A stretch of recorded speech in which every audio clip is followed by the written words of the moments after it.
Welcome back. You're still tuned in to News and Views with myself, Salailo Makwidiri. The time is 8 a.m. Central African time. And today in South Africa is Heritage Day. And for many South Africans, it's a time for celebration, surprise, traditional dresses, music, and culture. And there's a lot that, people are getting up to.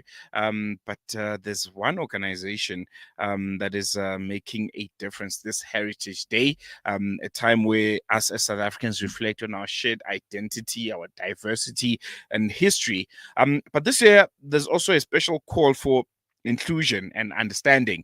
The South African Muslims Network is once again urging mosques across the country to host a National Mosque Open Day. The aim of it, to build connections with the broader community, to challenge misconceptions that people might have about Islam, and to highlight the Muslim contribution to South Africa's heritage. Since 2017, if I'm not mistaken, the initiative has grown from just a handful of mosques in South Africa to over 60 mosques across Southern Africa, including Zimbabwe, Lesotho, Tanzania, Zambia, Swaziland, and Malawi, all opening their doors for people to come learn about Islam and what it's all about, and to help us unpack what this means for communities and why it matters, especially in 2020, in 2025.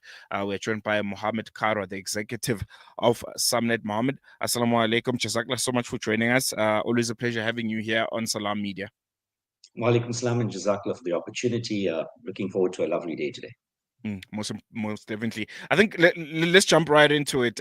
What inspired the idea of National Mosque Open Day? I think it's a really, really wonderful concept, and why specifically Heritage Day is such a fitting date for it. Well, to begin with, why National Mosque Open Day? I think a number of years ago, we identified that a lot of preconceptions, misconceptions, or just we haven't been creating the opportunities for our neighbors, for our friends, for those we work with, etc., to actually intimately engage with Islam, to actually intimately engage with the history of Islam in South Africa, people in their communities, masajid in their communities, and to just get to know one another. And I think we need to be able to create that community as South Africans, with our peers, with our fellow citizens, with people who visit the country as well, to be able to understand that Islam is not disconnected from the history of South Africa. Muslims are not, kind of passive participants or kind of passively living in the country. We're actively contributing. We've got a long history of that, and that I think is a big part of why we chose Heritage Day. There's some practical reasons. It's very difficult to try and organize something, when people are at work or when people are traveling, and there's certain days in the year where it's going to be very impractical to be able to host an audience. Heritage Day is a public holiday. It allows the people at the masajid to organize and to collate and to get things done as well.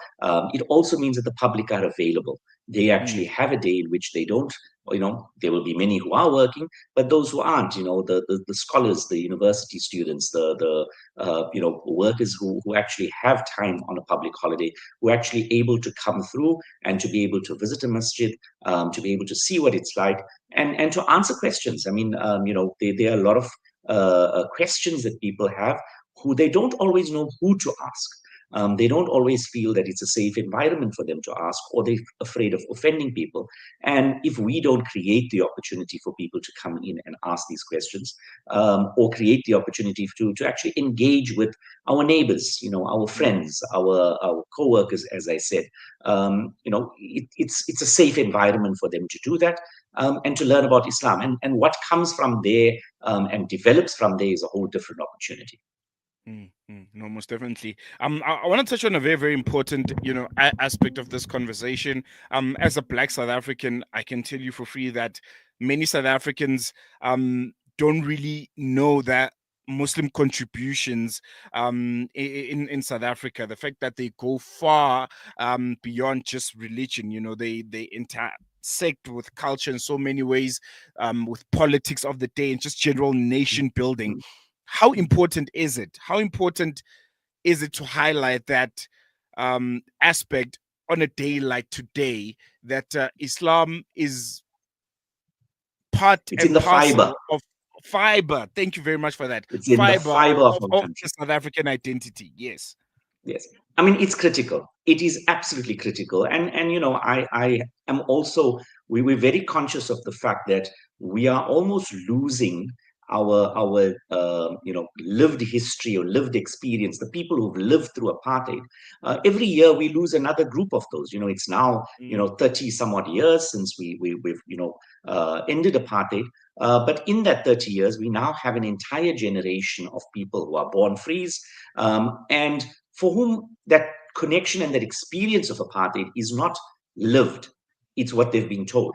And we need to capture that. And that's where it is important for us to do that. So one of the masajid this year who have joined the Open Day program is Awal Masjid in Cape Town, the very first masjid in South Africa. And it's got an incredible history. I regret to say that the first time I visited was this year, in my, and I've turned 50. And I look back and I think to myself, why didn't I do this earlier? Why didn't I? I took my sons with me. We went into the masjid. We need to be able to look at this, but it's also part of the idea of preserving our history. So Awal Masjid has got one of the Qurans of Tan Guru, handwritten from memory when he was in exile. So our political history, our colonial fight, our fight against apartheid and prejudice, our fight against slavery and bondage, economics, all of those things start off in South Africa in some way at that point in time in our history. There's also long histories of Southern Africa. We talk about Mozambique, Muslims who were based in Mozambique, hundreds of years ago. But when we talk about this and we go back to what South Africans have contributed, I think many people don't realize the depth of that contribution. People like Imam Harun, people like, Dullah Umar. We've had ministers from across the country. We've got people who have, sacrificed, many of them unknown.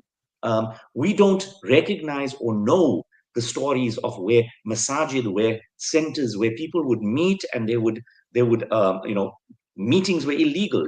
Our children don't understand always that any gathering of more than 2 or 3 people was considered an illegal gathering if it started discussing politics. Masajid were centers of these hubs. They were centers of resistance. In many cases, Muslims were active in their communities. They were active in the political struggle in all parties. The PAC, the ANC.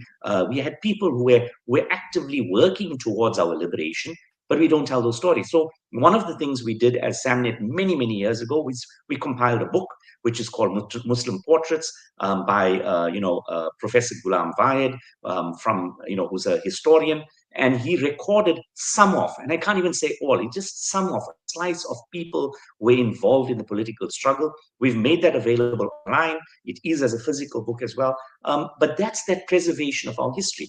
We need to keep the records. We need to be able to, we can't go back in 100 years and tell people this is what we did if we don't keep a record of this as well. And one of the things we need to do is in our masajid, there are some incredible records about marriages, records about who came and spoke, records about speeches.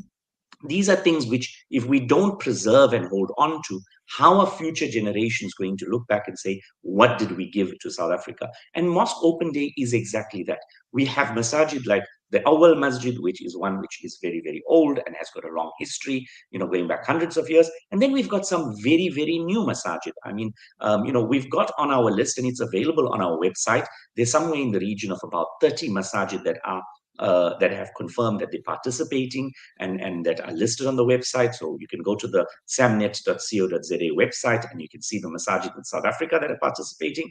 We've got almost 100 masajid in Southern Africa, and not just Southern Africa. We've got Sierra Leone that has come on board. We've got Malawi, Tanzania, Kenya as well. So this concept of what we are and that we are ingrained in the fiber of our countries and our communities, whether it is through social activism, political activism, relief, whether it is assisting people. And now we can see, as your previous speaker was talking about, the connections within Africa with the world, the contribution of South Africa in the ICJ case.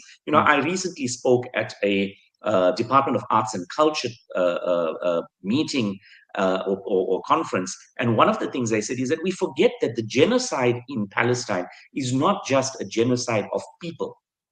It's a genocide of knowledge. It's a genocide of culture. They are blowing up academic records or archival records. They are blowing up, universities which have the libraries. They are blowing up bookstores. They are blowing up places where people have records of what the history is. We must not put ourselves in that position. We need to Mm, preserve this. We need to record it. We're trying to encourage that people take pictures, keep the old pictures. We want to be able to show future generations that the masjid that you might be visiting today with air conditioning and carpets and sound systems and with lighting, etc., started off very often with a small building that didn't have this. It was mm, little lamps and candles. There's a very beautiful masjid I visited in Nottingham Road, which is almost going to be 100 years old. That needs to be preserved. We've got to look at Grey Street Masjid, Jummah Masjid in Durban. We've got Hamidia Masjid and Fitas masjids across the country. So part of the goal from SAMNET's perspective is we want this to expand. We want this to grow. It is a learning experience as well. Each year, masajid have extended. We've had Queensborough Masjid who've been doing this for a number of years. We encourage people who are from the leadership of masjids to go to other masjids, see how they're doing it. Maybe you don't like what they're doing and you want to do it a little bit differently. You want to add on. And each masjid has its own ability and resources. We don't expect a masjid which is well resourced with a lot of mm, facilities and maybe access to skills to have the same type of mosque open day versus one which may not. And we have a large number in outlying areas. This year in our list, we've got masajid in, Kwamashu, in where's that? Mpumalanga, mm, across the country. We've got Muizenberg. We've got places like Retreat. So we've got different masajid, different types of masjids who are open, have opened their doors. And over time, we'd like to see this grow. We'd like to see this become a lot more substantive in terms of the way that it plays out. And each will offer different things. Some masajid are giving very engaging, child-friendly spaces. Others don't necessarily have the space to be able to do something of that sort, and it'll be a little bit more one-on-one. This is not about going out there, and there will be people who will come to agitate and, who kind of want mm, to ask questions just to try and annoy.